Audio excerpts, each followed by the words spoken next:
Very much looking forward to being involved with the Promise Keepers men's event. Now, there is a celebration dinner next Friday, so a week today. The main event, though, is on Saturday, the 10th of August. It is being held at Church Unlimited, their main campus at Te Atatu. It's an all-day event, and there's going to be such amazing speakers there. If you wanted to find out details and to register for that event, promisekeepers.org.nz. Somebody who's definitely going to be there, in fact, he's part of the Promise Keepers team, Christian Dawson, joins us on the program now. Christian, kia ora, good morning. Kia ora, Andrew. Thank you for having me. Firstly, what's your connection with Promise Keepers? I mean, been going 30 years now. When did you first get involved, Christian? So my first event I remember was out at Telstra Manukau Stadium, I believe, and Bill Sabritsky was out there preaching up a storm. It was just an amazing atmosphere event. I went along with some friends, and we just had an awesome time. And every time since then that I've been to a PK event, I've always found it, it's transformational.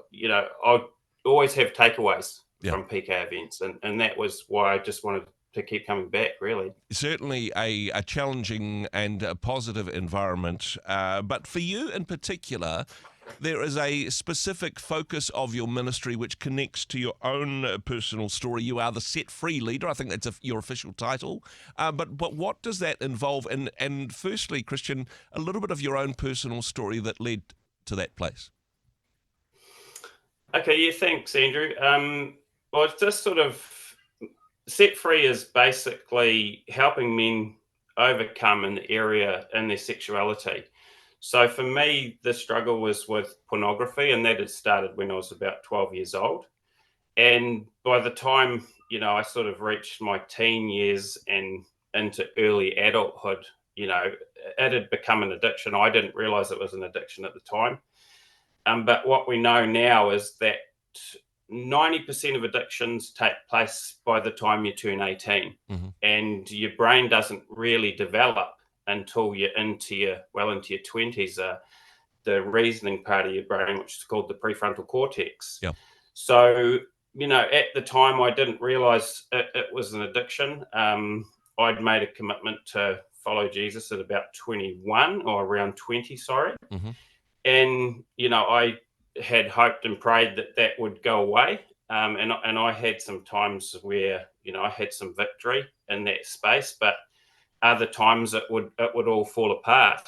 And so it sort of was an ongoing off and on win, lose. And I got married about 15 years ago now. And it affected my marriage because, again, and I did seek counseling, and I did, get prayed for, and various other methods to sort of try and help me overcome this area.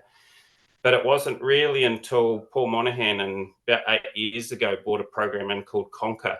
And I heard about that course, and I put my hand up and said, yep, I really need help in this area. And, my marriage was suffering because of behavior that I couldn't control. And I was one of the first actually that put their hands up. So that was about 8 years ago, and there was about 5 other guys, and we met together, with a similar goal, and we started a course called Conquer then, and it was something that would really go on and transform my life. Really, I got to work together with men in ways that I'd never. Accountability, honesty, and transparency that I'd never experienced.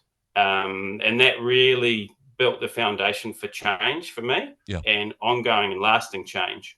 And that sort of brought me to where I am today, which is, if there's people out there, and it isn't just a man thing, there's women who can get caught in this web as well. And with the invasiveness of internet and access, it's a big issue in and out of the church. And so I just want to sound, the message out there that there is hope, and there's a pathway out of this. And if you're here, listening to this, or if you're watching this on YouTube later on, there is a pathway out. It's not an easy pathway, but there is a pathway out. And so what we do is we facilitate programs, and we work with a program called Freedom Fight at the moment. Mm-hmm.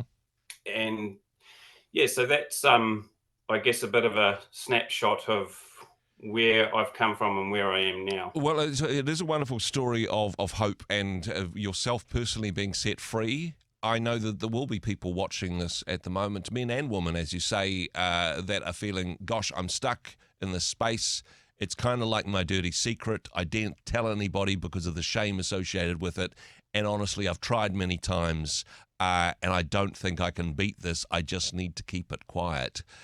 Lots of people, as you say, both within and outside of the church that are in this space.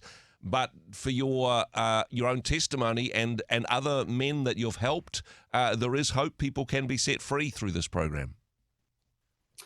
Yeah, absolutely. They can be set free. And I invite people to come along to the elective. I mean, come along to PK, but our elective specifically, if this is an area of interest for you, Yeah. Not only myself, but others will be sharing their testimonies. I've got a guy, Ray, who's coming up from Hamilton. He's currently leading a Freedom Fight group.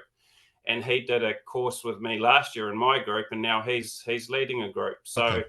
There's a real pathway to not only see freedom for yourself, but also to pay it forward and help other guys. What makes the benefit of the Freedom Fight is that it's all there online. Yeah. It's got all the tools that we need, and it's a real process, Andrew, to overcome in this area. There's a lot of renewing of the mind that has to take place.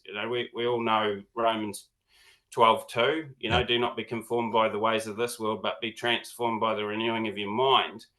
But the question is, how do we renew our minds? Yeah. What is the process that needs to take? What does make the difference? Sorry to interrupt, Christian, but what has made the difference for not just yourself, but for other men that you've worked with? What is the difference between success and failure in terms of kicking this addiction? What is there a particular key that you've seen from your experience?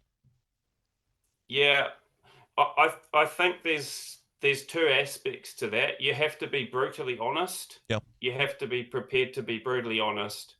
You have to be prepared to be accountable, and you have to be prepared to do the work. Yeah. And so there's no easy way out.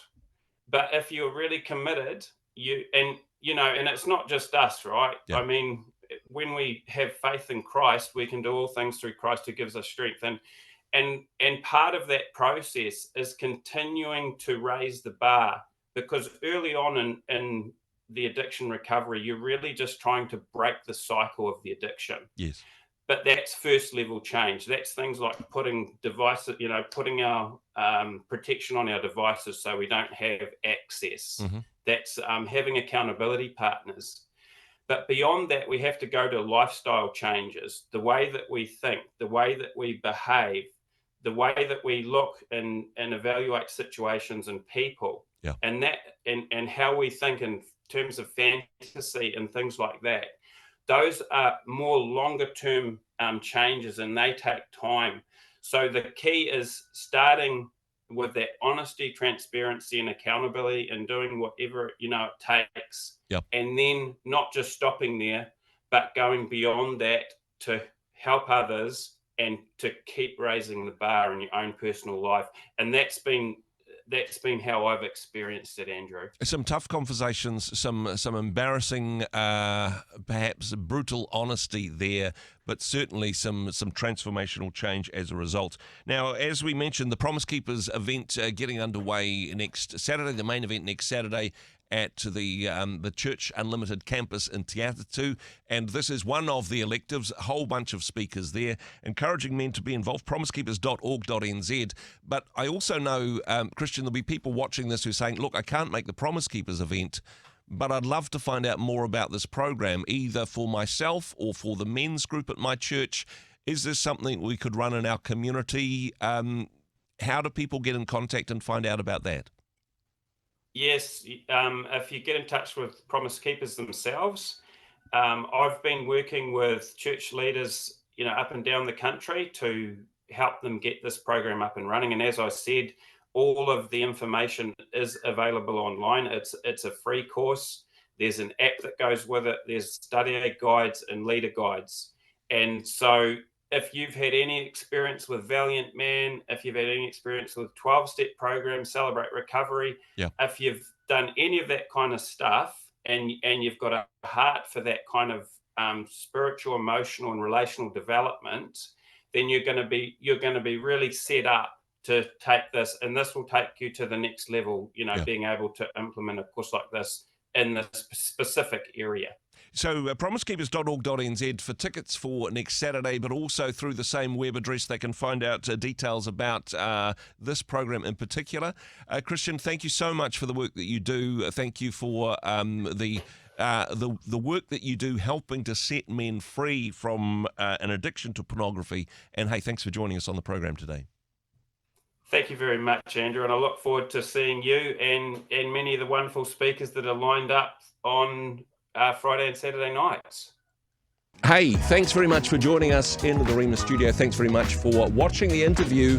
It's kind of nice to have an audience, actually. And if you did like what you watched, then do give us a like, do give us the thumbs up. And if you'd like to see more interviews like that one, or perhaps even better, subscribe and those interviews will come straight to you. Don't forget to turn on your notifications, and we'll see you in the next one. Cheers.